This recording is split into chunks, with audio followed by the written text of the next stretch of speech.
Por que o XD05 Pro da XDo pode ser considerado o DAC definitivo? O que é que ele tem assim de tão surpreendente? Quais os upgrades necessários para fazer dele o DAC supremo? Aliás, será que você precisa mesmo desse DAC? E a pergunta mais importante, a dúvida mexe com a cabeça das pessoas. Por que a música Garotos do Kid de Abelha soa verdadeiramente analógica nele, sendo que essa música soa estranha na maioria dos DACs? Eu Mineiro aqui de volta depois de algumas semanas, meses, milênios, eu não sei quanto tempo passou, né? Porque eu tava pensando o que fazer com esse canal, porque eu tô bastante chateado com o futuro dessa plataforma chamada YouTube, né? Cada dia que passa, você percebe que tem mais propaganda, talvez na tentativa de fazer com que você assine a versão paga, né? A versão premium, né? Mas assim, eu não ganho dinheiro algum do YouTube, tá? Eu gosto de fazer esses vídeos aqui repletos de detalhes, né? Informações, tem demais bem trabalhado. Só que esse tipo de vídeo não é mais divulgado pela plataforma. A plataforma não gosta de divulgar esse tipo de vídeo, ou seja, eu me sinto pressionado a fazer lives e shorts, coisa que eu não gostaria, mas enfim. Ok, parei de choramingar. Então, bora lá falar dessa preciosidade aqui da XDo, o XD05 Pro, e já fica aqui o aviso. A XDo não sabe dar nome para os produtos. Existem vários DACs com o nome XD05. Eu acho isso bizarro. Por isso, se te interessar comprar esse item específico e seus acessórios, clica nos links que eu já deixei na descrição, que não tem erro. Senão corre o risco de você comprar um XD05 Plus, XD05 qualquer coisa, enfim. E o XD05 Pro é o único modelo da XDo e provavelmente ainda do mercado, né? Provavelmente vão existir mais, que te permite fazer upgrades de forma simples, tanto no chip que faz a conversão de digital para analógico, quanto no amplificador do headphone. Galera, esses dois elementos são o que realmente fazem a diferença, né? Para melhorar o som. Mas antes disso, o que é que vem junto com o DAC nesta lindíssima caixa aqui do XDo XD05 Pro? Vem cabos USB alaranjados e um mini cabo adaptador para Lightning, né, para você ligar em dispositivos Apple antigos, né, já que os atuais já usam USB-C. Vem uma chave muito pequenina e, diga-se de passagem, safada, né, para você abrir todos os parafusos que precisa no XD05 Pro para você trocar ali esses módulos, tanto do DAC quanto o módulo do amplificador. Vem ainda umas borrachas adesivas que você cola. Você precisa colar esses pezinhos de silicone, né, nas portinhas dele. O que é uma solução muito mal pensada, na minha opinião. E por isso mesmo eu recomendo você usar um suporte de copos de silicone, né? Como eu faço aqui. Que é uma forma de você elevar o DAC um pouquinho ali, né? Porque dependendo da configuração que você faça nele, ele vai esquentar bastante e pode ser que danifique a pintura da sua mesa, né? Vai dar aquela escurecida, né? Quando coisas muito quentes ficam muito tempo em cima da mesa. O que mais que vem nessa caixa aqui? Vem o manual. O manual aqui, ó, que você não consegue encontrar no site ainda, só está em papel, pelo que eu percebi. E ele tem bem pouca informação e as informações que tem aqui ainda são um pouco confusas. Vem também, ó, um par de circuitos integrados, né? Esses aqui. No caso aqui, estão os dois pares aqui, porque eu estou utilizando outro par dentro do circuito do amplificador.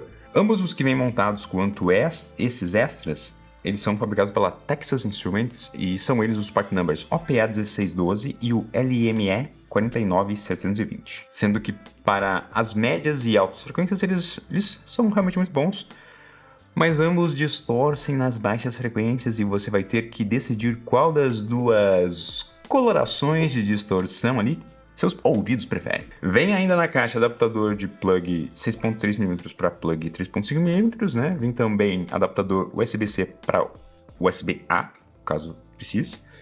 E tem ainda mini cabos para as conexões analógicas, né, dele. Por último ainda vem um chaveiro, que não sei, não faço ideia por que eles gastam dinheiro com isso. E vem também uns parafusos extras, né, caso você perca esses parafusos aqui, que são muito fáceis de perder mesmo. Eu não falei o preço dele ainda, então deixa já eu começar a te assustar, porque ele custa $800 na China. E pasme, ele não vem com adaptador de energia. É estilo Apple, é caro mesmo, e você que se dane se quiser conectar na tomada. É isso. Esse é o estilo de venda desse DAC aqui. Já que eu toquei nesse assunto da ausência de adaptador de energia, deixe-me esclarecer essa questão da alimentação desse item, que é bastante confusa, porque dentro dele tem uma bateria de 13.600 mAh, aquela aí que tá aparecendo na tela agora. Mas espera lá. Se ele tem conexão USB-C, você consegue alimentá-lo e comunicar com ele, né, pelo computador usando só um cabo, certo? Mais ou menos certo. Porque sem o uso da bateria ou sem o uso do adaptador externo, esse DAC ele só vai funcionar no modo Eco, com alimentação interna no menor nível possível. E vai haver muita distorção nas baixas frequências por conta disso, porque não é a tensão ideal. Então existe uma chave seletora, né, aqui atrás do DAC, para você selecionar a fonte de alimentação, que pode ser BAT, né, que vai consumir da bateria mesmo, né, sendo que no modo turbo essa bateria vai durar muitas poucas horas. Modo Charge, que serve para carregar a bateria pela conexão USB-C e que só vai te permitir usar apenas o modo Eco, né, quando você fizer essa opção aí, porque senão a bateria ia esquentar muito e ia, enfim, correr risco dela explodir, sei lá. E quando você selecionar Ext, aí sim vai poder plugar uma fonte de alimentação de 9 ou 12 volts na outra entrada USB para então fazer o dispositivo funcionar no modo turbo sem problemas. E aqui é onde o manual faz a grande confusão, porque você pode usar qualquer adaptador de energia que seja compatível com o padrão USB-C Power Delivery, PD, né? Mas do jeito que o manual explica, parece que é necessário usar uma fonte específica de 12 ou 9 volts com conector USB-C e não precisa ser assim, tá? Aliás, aproveitando que estamos na parte de trás do DAC, além da porta USB-C para alimentação e da porta USB-C para dados, tem ainda entradas analógicas do tipo linha, né, que pode ser conectada ali de forma balanceada ou desbalanceada. Segundo o manual, é entrada e saída analógica. Eu não testei isso, mas enfim, dá para você usar ele como se fosse só o amplificador dele ou usar apenas como se fosse o DAC dele, ou seja, você pode só entrar com o sinal analógico e usar ele, o amplificador, ou você pode sair com o sinal que vem do DAC diretamente, por exemplo, para conectar numa caixa de som e usar o amplificador da caixa de som, então tá fazendo essas maluquices todas. Ele tem ainda a entrada digital no padrão AES com um plug mini XLR e entrada digital tanto óptica, né, do mini Toslink, quanto coaxial. É isso? Isso. Já que eu mencionei o chip DAC, vale dizer que ele vem apenas com a opção do chip ES9039S Pro da ESS Tech, o qual foi lançado ano passado, ou seja, top de linha da ESS Tech por enquanto. E esse chip é um chip melhor, só que com muitas similaridades ao ES9069Q que eu comentei quando eu fiz o review do UA4 da Shanling, né? Vou deixar link para esse vídeo também no final desse vídeo aqui. Mas ó, o meu principal objetivo com a aquisição deste caríssimo dispositivo DAC era testar o chip mais recente da AKM, o AK4499EX, que funciona em conjunto com outro chip da AKM, o AK4191. Que assim, a AKM ela, né, conseguiu ali descobrir que ela consegue melhorar o áudio de forma perceptível, né, nessa conversão, se ela separasse em dois chips, né, deixando um chip com coisas mais digitais e um chip com a parte mais analógica da conversão. A XDo vende o módulo extra, esse módulo extra aí, com esse chip, ao custo de $200. E eu confesso que eu comprei com a sensação de que eu iria me arrepender, né, de que não iria soar assim muito diferente do ESS Tech, mas galera, essa combinação de chips da AKM faz uma enorme diferença. Principalmente em músicas que foram gravadas em analógico, ou seja, qualquer produção anterior aí a 1999. Por quê? Por que isso acontece? Porque esse chip, ele não utiliza a tradicional arquitetura Delta Sigma empregada em quase 100% dos chips DACs atuais. Ele utiliza apenas parte dessa arquitetura Delta Sigma e mescla com parte de uma arquitetura similar ao que seria a arquitetura R2R, ou seja, ele pega o melhor de duas arquiteturas para te entregar o som mais analógico possível, se é que isso é possível dizer para um equipamento digital. Mas como que você chegou a essa conclusão, Minelli? Se a percepção sonora é algo que pode ser muito subjetiva? Eu tenho mencionado aqui no canal que as melhores músicas para você comparar dispositivos não são as músicas perfeitamente mixadas e perfeitamente masterizadas, mas sim aquelas músicas que tem ali algum probleminha técnico bem específico, como por exemplo a música Garotos do Kid Abelha. Originalmente essa música ela foi gravada, mixada e masterizada de forma totalmente analógica lá nos idos de 1985. Depois ela foi convertida para o digital ali no final da década de 90, aparentemente a partir da própria fita magnética Master, né, de 1975, mas ela pode também ter sido convertida através de uma cópia dessa fita master. Ou seja, um problema pode ter acontecido na cópia da master, entende? Mas enfim, essa conversão, de alguma maneira ali, ela não foi bem feita. Ou essa gravação, ou mesmo a mixagem não foram bem feitas. Muita coisa pode ter acontecido ali nesse mundo analógico. Porque assim, se você ouvir essa música com outros DACs, em alguns momentos você vai perceber uns ruídos esquisitos que surgem, de repente param, depois voltam e nunca parecem constantes, assim. É uma coisa realmente que atrapalha a música. E eu até havia mencionado que poderia ter sido algum problema na conexão entre o tocador analógico e o gravador digital na época, né? Que poderiam ter gerado esse ruído em comum. Mas ao ouvir essa música com o AK-4499X, eu pude ver a verdade. Ou ouvir a verdade nesse caso. Gente, esse ruído, ele é apenas um ruído tradicional de fita magnética. É o chamado hiss, né? O hiss, com H. Mas é um hiss com volume variável, provavelmente porque a fita master, né, estava um pouco frouxa ou balançava sobre a cabeça magnética no momento em que estavam ali gravando, ou quando estavam mixando, ou quando estavam reproduzindo a fita em questão. E é realmente impressionante ouvir esse som com o AK-4499X, porque não há interrupção desse ruído. Você percebe a variação de volume desse ruído analógico e mesmo assim, ele não te incomoda. Agora, com qualquer outro DAC, qualquer outro chip DAC tradicional, esse ruído, às vezes ele vai ser um ruído estridente e às vezes vai ser apenas silêncio.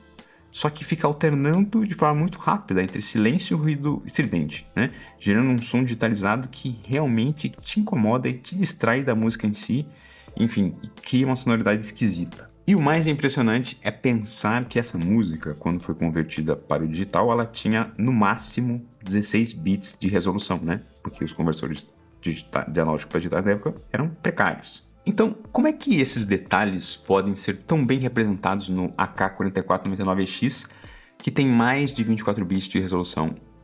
Graças aos ótimos circuitos amplificadores e pré-amplificadores utilizados na época que não distorciam o sinal e conseguiam deixar o nível do sinal alto o suficiente para captar todos os detalhes, mesmo com conversores analógicos de digital de baixa resolução. 16 bits não é assim tão baixa resolução, tá?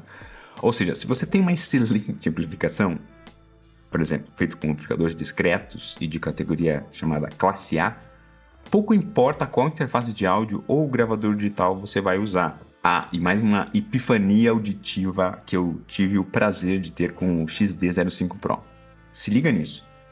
Para você ouvir o verdadeiro som do seu headphone, você precisa de um amplificador top.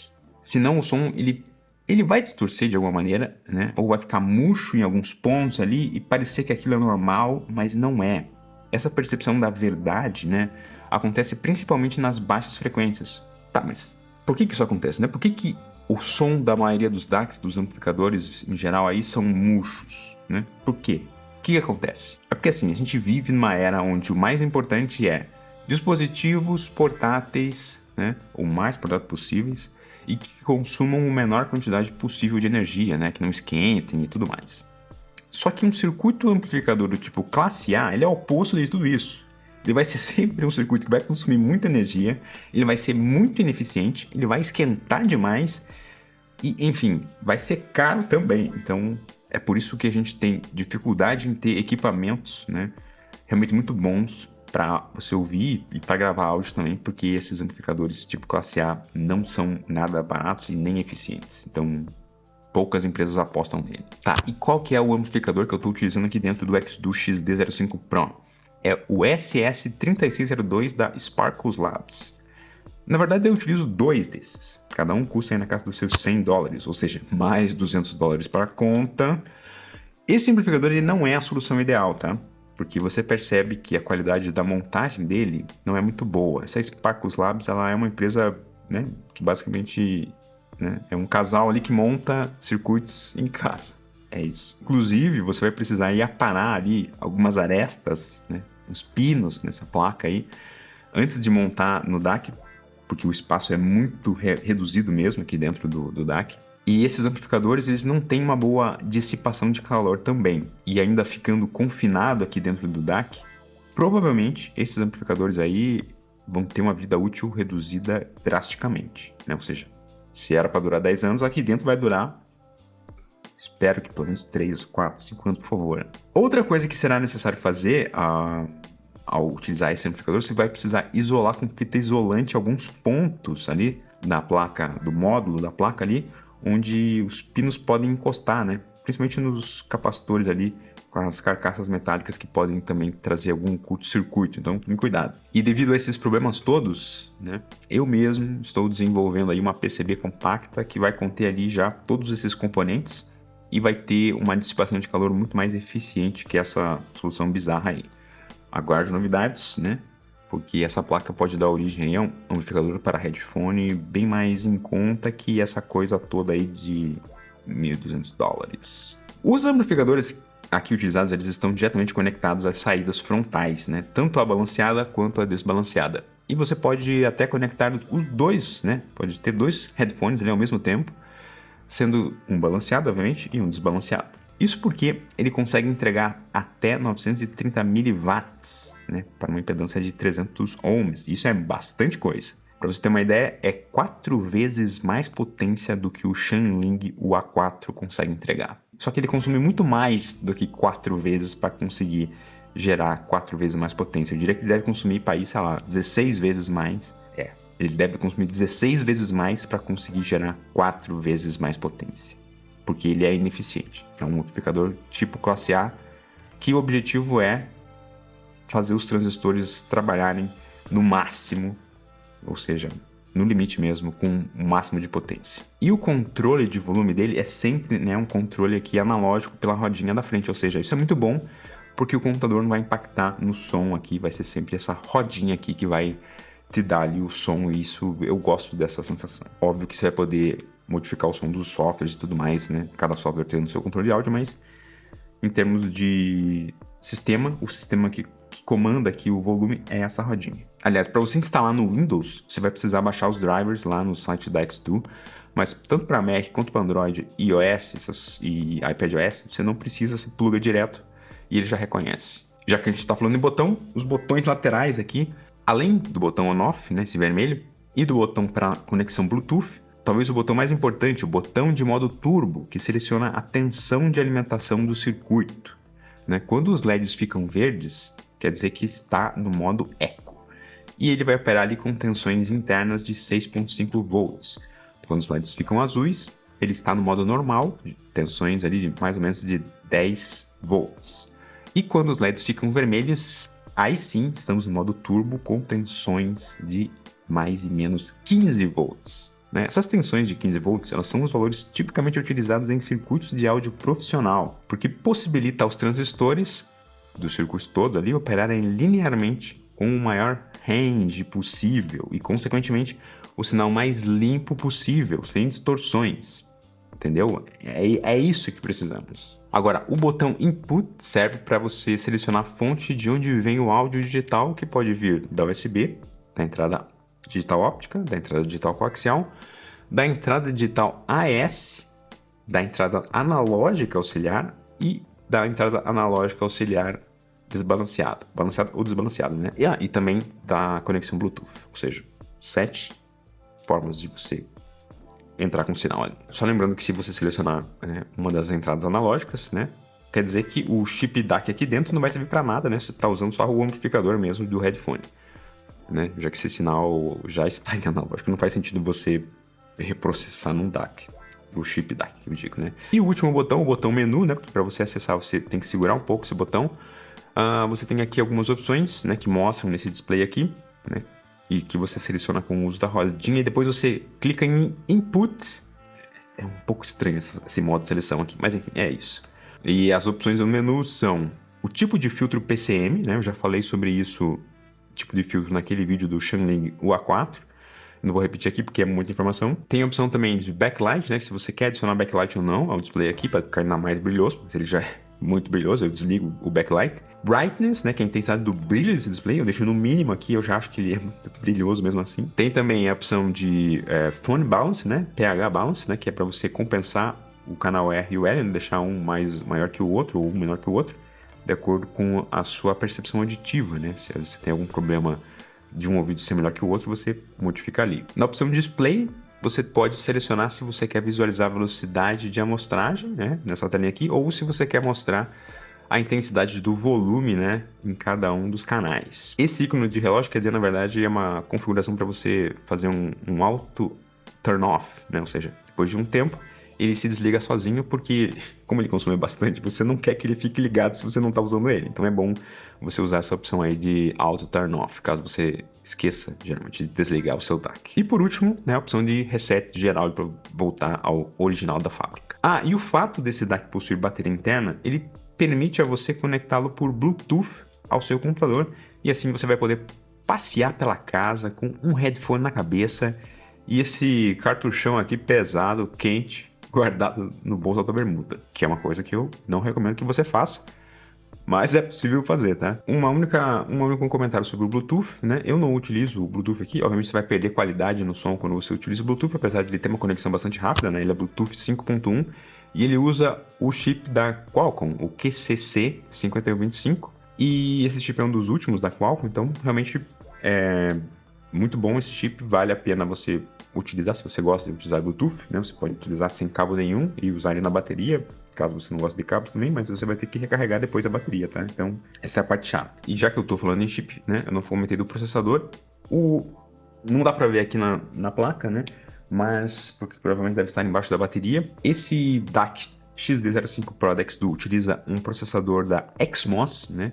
A Exmos é basicamente a grande fornecedora de chips processadores para esses tipos de DACs mais modernos, né? Porque faz-se muito processamento paralelo dentro desses chips, então você consegue fazer várias coisas ao mesmo tempo, né? Então esse aqui utiliza um chip XU316, que é um dos últimos aí também da Exmos, que tem bastante processamento para fazer bastante coisa e para áudio é mais do que suficiente. E agora talvez a informação mais importante e relevante desse vídeo, né, para você que chegou até aqui. Vale a pena pagar $1.200 mais impostos num XD05 Pro com todos esses upgrades aí? Se você só escuta música moderna, feita a partir de 2010 para cá, gravada totalmente digital, a resposta é não. Você não precisa.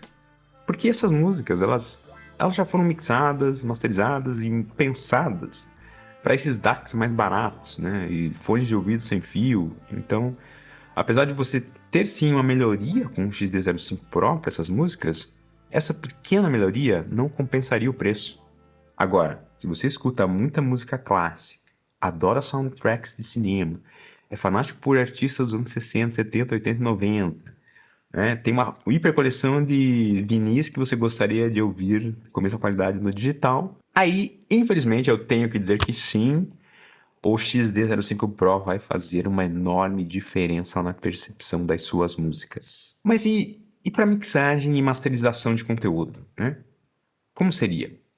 Eu diria que só valeria a pena se você trabalhasse com músicas que têm muita gravação acústica, ou que se valha de muito equipamento analógico, principalmente equipamentos de fita magnética, porque aí sim você vai perceber diferenças. Senão, se você captura todo o som direto, ou às vezes só microfone direto na frente da caixa, e mixa, né, em box, o Shanling UA4, qual também estou deixando o link aí na descrição, vai te atender incrivelmente bem. Ficou alguma dúvida aí sobre o XD05 Pro da XDU? Deixa aqui nos comentários que eu te respondo, porque eu sei que esse aqui é um investimento muito alto e curtiu?